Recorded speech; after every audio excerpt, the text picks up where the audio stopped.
سمبل سکس در دهه 50 و 60 بود. به قدری جذاب و لوند بود که رئیس جمهور آمریکا هم جذبش شده بود. 3 بار ازدواج میکنه و جدا میشه، بارها مورد تجاوز قرار میگیره و توسط کمپانی‌های هالیوود تحقیر میشه و حتی به دراگ اعتیاد پیدا میکنه و چندین بار سقط جنین داشته. این فقط گوشه‌ای از اتفاقاتی است که برای این بازیگر مشهور افتاد. سلام، من مرزیم و اینجا هالیوود کلوزآپ، جایی که براتون در مورد پاپ کالچر و پرونده‌های جنایی صحبت می‌کنیم و موضوع امروزمون در مورد مریلین مونروه. قبل اینکه وارد بحث شیم می‌خواستم ازتون درخواست کنم که حتما ویدیو رو لایک و سابسکرایب کنین و رو زنگوله بزنید که بتونید اولین نفر ویدیوهامون رو ببینید. کودکی و نوجوانی. سال 1926 توی لس آنجلس دختری به دنیا میاد به اسم نورما جین. همون کسی که بعدها همه دنیا اونو با اسم معروف مریلین مونرو میشناسن و زندگی پرفراز و نشیبش شروع میشه. گلادیس بیکر توی 26 سالگی مریلین رو به دنیا میاره و متاسفانه اصلاً مادر خوبی برای مریلین نبود. تمام وقتش رو به پارتی و خوشگذرونی میگذرون. برای همین مریلین رو به پیشنهاد مادرش وقتی فقط 2 هفته‌اش بود به یتیم خونه میسپره که اونجا بزرگ شه. اما تلاشش رو میکرد که تا جایی که میتونه مریلین رو توی زندگیش نگه داره، چون 2 تا بچه اولش رو بعد طلاق شوهرش ازش گرفته بود و فقط مریلین براش باقی مونده بود. برای همین آخر هفته ها بهش سر میزد و با خودش به پیکنیک یا ساحل میبردش. مریلین تا 7 سالگی کم و بیش با مادرش زندگی میکرد تا سال 1934 که گلادیس دچار فروپاشی روانی شد و تو بیمارستان اعصاب و روان بستری شد و بعد از اون دوست صمیمی مادرش گریس سرپرستی مریلین رو به عهده گرفت. اما اونم که خودش بچه داشت و نمیتونست از پس مخارج بر بیاد، بعد یه مدت مریلین رو به یتیم خونه برمیگردونه. بعد اون مریلین بیشتر از 10 بار بین خونه‌های مختلف جابجا شد که همین باعث شد بارها مورد تجاوز قرار بگیره که یکی از این افرادی که بهش تعرض کرده بود شوهر گریس بود. و مریلین به خاطر تروماهای زیادی که تو دوران کودکیش تجربه کرد لکنت زبان گرفت. پدر گم شده. مادر مریلین تو کمپانی فیلمسازی کار میکرده و همون تایم با همکارش چارلز گیفرد که زن داشته وارد رابطه میشه و مریلین حاصل همون رابطه بود. جالبه بدونید که این قضیه سال 2022 تایید شد. اونم با آزمایش DNA از موی باقی مونده مریلین و یکی از نوه‌های گیفرد. سال 1952 مریلین موفق میشه پدرش رو پیدا کنه و بهش زنگ بزنه و چارلز وقتی موضوع رو متوجه میشه خیلی بی‌تفاوت و سرد بهش میگه من ازدواج کردم و خانواده دارم و چیزی ندارم که بهت بگم، اگه کاری داری با وکیلام تماس بگیر. دوستای نزدیک مریلین میگفتن این تماس باعث شد از لحاظ احساسی داغون بشه، چون از کودکی رویای دیدن پدرش رو داشت و این حس طرد شدن براش اصلاً هضم شدنی نبوده. و بعداً هم توی روابطش میبینیم که چقدر در تلاش بود که از مردای اطرافش اون حمایت پدرانه رو بگیره که البته خیلی هم موفق نبوده. مریلین و خواهر برادرش. مریلین یه خواهر و برادر ناتنی بزرگتر از خودش داشت. برادرش وقتی که فقط 13 ساله بود فوت میشه. بعداً خواهرش برنیس رو پیدا میکنه و ارتباط صمیمیشون از اونجا تا لحظه آخر فوت مریلین ادامه داشت. مریلین و قراردادهای ظالمانه. اسم مریلین اوایل شروع کارش همون نورما جین بود، اما بعداً کمپانی که باهاش قرارداد داشت بهش میگه این اسم مناسب نیست و باید یه اسم خاص داشته باشه که تو یاد طرفدارات بمونه و راحت تلفظ شه، که تصمیم گرفت فامیلی مونرو رو از اسم وسط مادرش انتخاب کنه و مریلین رو هم خود استودیو انتخاب کرد و اینطوری شد که مریلین مونرو متولد شد.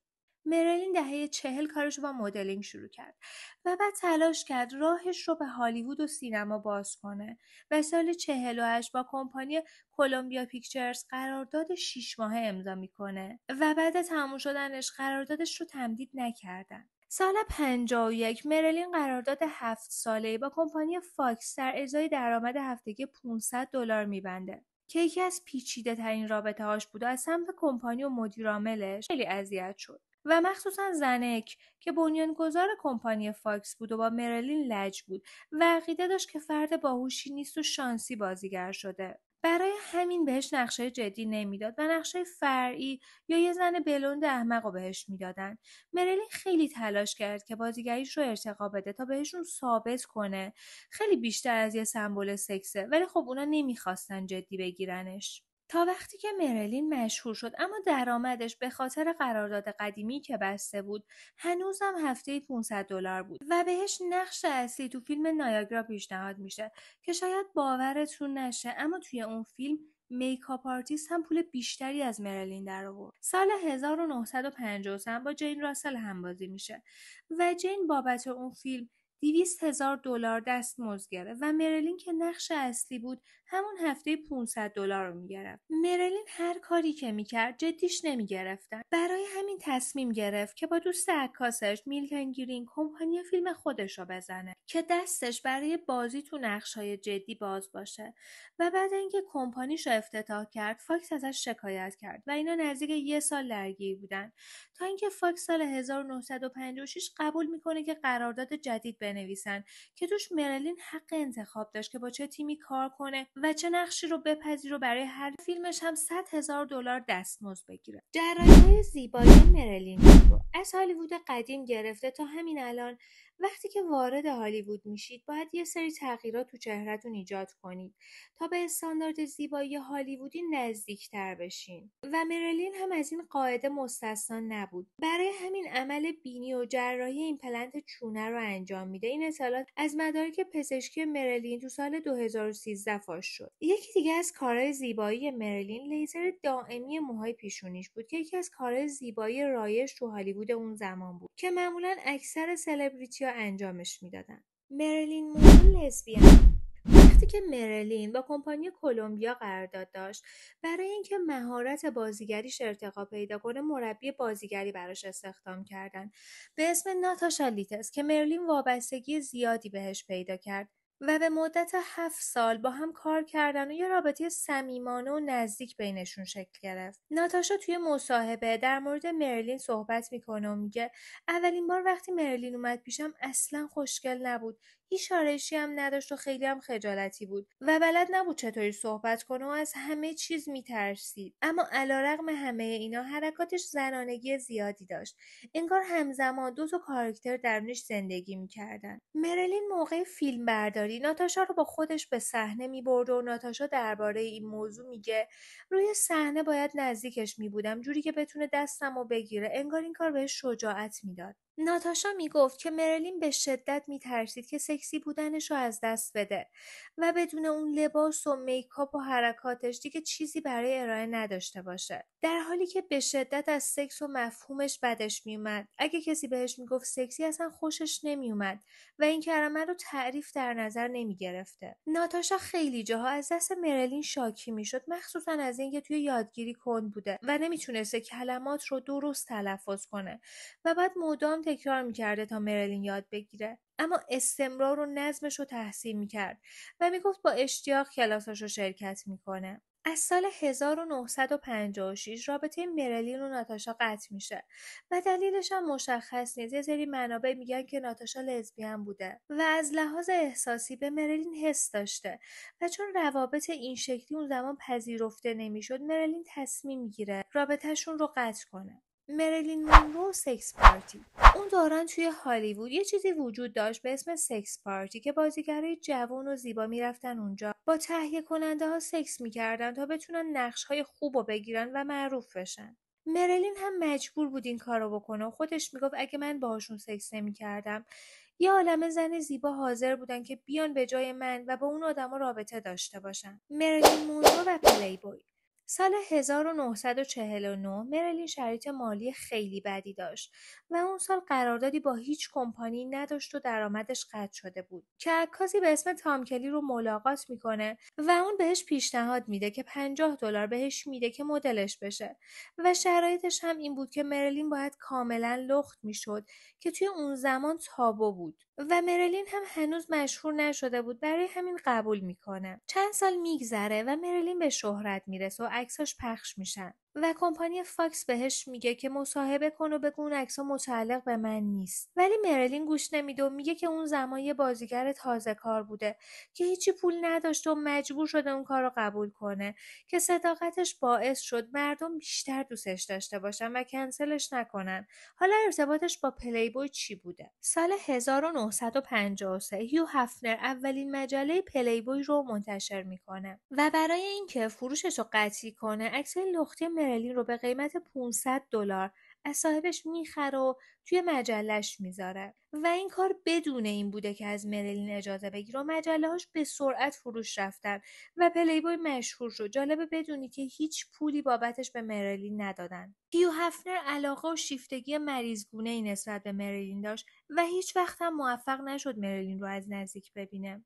و این علاقه انقدر شدید بود که قبر کنار مرلین رو با قیمت $75,000 میخره تا بعد مرگش تو سال 2017 اونجا خاک بشه. ازدواج با مرلین تو 16 سالگی مرلین با پسر همسایه جیمز دوئتری ازدواج میکنه و این ازدواج از روی عشق و علاقه نبود. اگه با جیمز ازدواج نمیکرد مجبور میشد به یتیم خونه برگرده. برای همین تصمیم به ازدواج با جیمز که 5 سال ازش بزرگتر بود میگیره.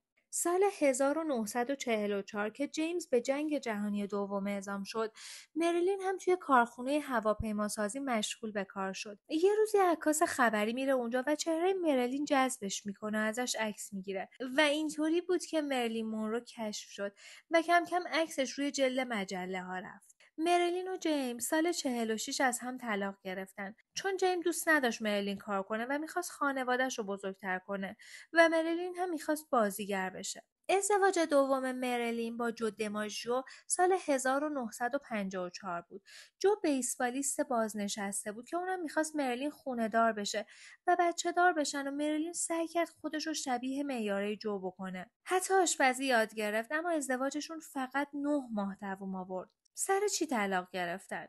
این صحنه معروف از مرلین که لباس سفید پوشیده و لباسش بالا میره باعثش شد. گویا جو سر صحنه بود و میدید که مردها وقتی لباس مرلین بالا میره دست میزنن و ذوق میکنن، همین باعث عصبانیت شدیدش میشه. شبش تو هتلی که مرلین و جو بودن دعوا میشه و جو مرلین رو کتک میزنه و فرداش مرلین با دستای کبود سر صحنه میان. مرلین خیلی زود دادخواست طلاق میده. بعد از طلاق با هم دوست باقی موندن. بعد فوت مرلین جو مراسم خاکسپاریش رو برگزار میکنه و تا زمان فوت خودش هفته 3 بار برای مرلین گل میفرستاده. ازدواج سوم مرلین با آرتر میلر سال 1956 تا 1961 طول کشید که طولانی ترین رابطش بود. اوایلش خیلی همه چیز خوب و شیرین بود و مرلین امید زیادی به ازدواجشون داشت چون این بار با یکی ازدواج کرده بود که تو هالیوود کار میکرده و به کارش آشنا بوده و نمیخواسته که محدودش کنه. متاسفانه مرلین تو این رابطه چندین بار سقط جنین رو تجربه میکنه که از نظر خودش به خاطر مصرف الکل و دراگ بوده. آرتر میلر نویسنده سیاسی بود که اون موقع دولت آمریکا چون به کمونیست بودنش شک داشتن زیر نظر داشتنش رو ازش بازجویی میکردن. سر همین موضوع کمپانی که مرلین باهاشون کار میکرد بهش میگن که اگه میخوای به حرفه بازیگریت خدشه‌ای وارد نشه بهتره که رابطت رو با این آدم تموم کنی و مرلین قبول نمیکنه و از میلر حمایت میکنه و حتی باهاش ازدواج هم کرد. آخرای ازدواجشون اعتیاد مرلین شدیدتر شد. حتی سال 1957 سر فیلمبرداری اووردوز کرد که فرستادنش بیمارستان و سر فیلم دمسفیتس شرایطشون بدتر هم شد. این اولین نقش جدی مرلین بود که میلر براش نوشته بود. جالبه بدونید که میلر این نقش رو با الهام از خود مرلین نوشت. یکی دیگه از دلایل خراب شدن ازدواجشون این بود که مرلین نوشته‌های میلر رو پیدا میکنه که توش نوشته بود از ازدواج باهاش پشیمونم و از رفتارش احساس شرم و خجالت بهم دست میده و میترسم که ازدواجم با مرلین خلاقیتم تو نوشتن رو ازم بگیره. مرلین بعد خوندن نوشته ها قلبش میشکنه و احساس میکنه که بهش خیانت شده. راز مرگ و ارتباط با برادران کندی. یه شایعه قوی وجود داره که مرلین با هر دو برادر یعنی رابرت و جان رابطه داشته و میخواسته توی کنفرانس خبری دربارش صحبت کنه که این دوتا برادر تصمیم میگیرن قبل اینکه مرلین رابطهشون رو جای بازگو بکنه بکشنش. مرلین سال 62 برای تولد جان کندی آهنگ تولدت مبارک رئیس جمهور رو اجرا کرد که باعث شد شایعات رابطهشون داغ‌تر بشه و همسر دوم مرلین جو دماژیو هم برادران کندی رو مسئول مرگ مرلین میدونست. چندین منبع مختلف تایید کردند که رابرت کندی چند ساعت قبل مرگ مرلین تو خونش بوده که با هم دعواشون میشه و چند ساعت بعد مرلین در حالی که اووردوز کرده و فوت شده بوده تو خونش پیدا میشه. خیلیا میگن مرلین بعد اینکه رابرت از خونه میره انقدر حالش بد بوده که یه عالمه قرص خورده که همونو باعث مرگش شده، چون قبلا هم چندین بار اتفاق مشابه براش افتاده بود. و یه سری دیگه میگن مرگش اتفاقی نبوده و به دست برادران کندی به قتل رسیده. مرلین زمان مرگش فقط 36 سالش بود و تا همین الان تئوریای زیادی ازش ساخته شده که هیچ وقت قرار نیست بفهمیم تا چه حد درست یا غلطن. اثر مرلین مونرو بعد مرگش: موقع فوتش داراییش $370,000 یا 3.5 میلیون دلار الان بود. مرلین $100,000 برای مادرش گذاشت، $10,000 برای خواهرش و $5,000 برای خواهرزادش که بتونه تحصیلاتش رو بدون دغدغه مالی ادامه بده. 75% حقوق مالکیت آثارش رو به مربی بازیگریش لی استراسبرگ داد و 25% باقی مونده رو به روانپزشکش ماریان کریس داد. بعد مرگ استراسبرگ حقوق مالکیت آثار مرلین به همسر دومش آنا میزراهی میرسه که اونم قراردادی امضا میکنه و اجازه میده اسم و عکس مرلین رو هر محصولی درج بشه. سال 2011 میاد حق مالکیتش رو به قیمت 20 تا 30 میلیون دلار میفروشه. مرلین مونرو تو مسیر رسیدن به هدفاش بود که اون شکلی از بین رفت و هنوز با اینکه بیشتر از 60 سال از مرگش میگذره اما همچنان تاثیر پررنگی تو هالیوود داره و خیلی از سلبریتی ها از حرکاتش، استایلش و میکاپش الهام میگیرن که گاهی با برخورد منفی از کاربرا مواجه میشن، چون حتی بعد مرگش هم راحتش نمیذارن و میرن کنارش قبر میخرن یا لباس معروفش رو مسکالا رو به زور میپوشن و خرابش میکنن، چون مرلین براشون یک انسان نیست بلکه یک ایده و سمبل سکسه. برای همین براش احترامی قائل نمیشن. مرسی که تا اینجا همراهمون بودید. امیدوارم موضوع رو دوست داشته باشین. تا هفته آینده، خدا نگهدار.